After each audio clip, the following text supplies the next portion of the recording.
Before you find out how a young America took on the world's greatest superpower for a second time, smash that subscribe button, hit follow, drop a like, and share this video. Your support keeps this channel alive. Now, imagine a war where the capital gets burned to the ground. The biggest victory happens after the peace treaty is signed, and both sides claim they won. Welcome to the War of 1812. By 1812, America had a massive problem with Great Britain. Britain was locked in a life-or-death struggle with Napoleon's France, and they didn't want America trading with their enemy. So, the British Royal Navy started seizing American merchant ships. Even worse, they began impressment, essentially kidnapping thousands of American sailors and forcing them into the British Navy.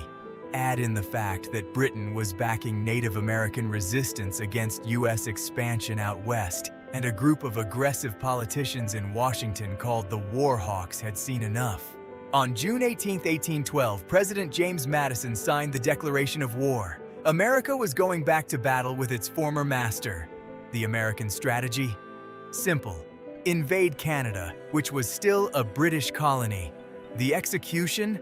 A total disaster. The U.S. military was poorly trained and badly led.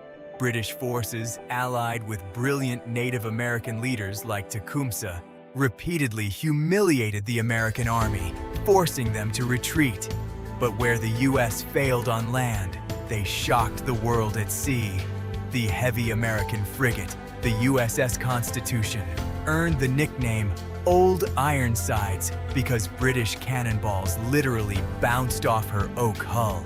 The tiny U.S. Navy proved it could actually go toe-to-toe with the legendary Royal Navy. By 1814, Britain finally defeated Napoleon in Europe. Now, they could turn their full, terrifying attention to America. In August of 1814, a British fleet sailed right up the Chesapeake Bay. They marched into Washington, D.C., sending President Madison and the government fleeing into the hills. The British set fire to the Capitol building and the White House. First Lady Dolly Madison barely escaped, saving a famous portrait of George Washington just before the building went up in flames.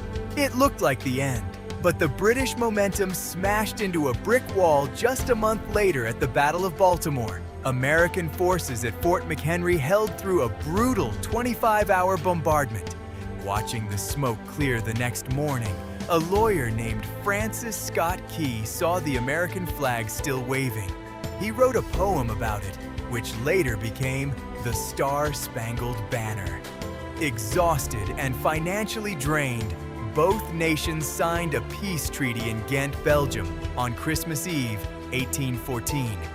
But news traveled slow in the 19th century.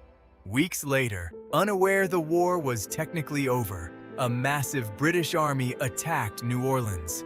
Waiting for them was a ragtag American force led by future President Andrew Jackson. In a stunning, lopsided victory, Jackson's men crushed the British, turning him into a national hero and cementing a massive psychological victory. So who won? Geopolitically, it was a draw. The borders went right back to exactly how they were before the war. But for America, surviving a second war against Britain created a massive wave of national pride and proved the United States was here to stay. What do you think? Did America actually win the War of 1812? Let me know in the comments below, and I'll see you in the next video.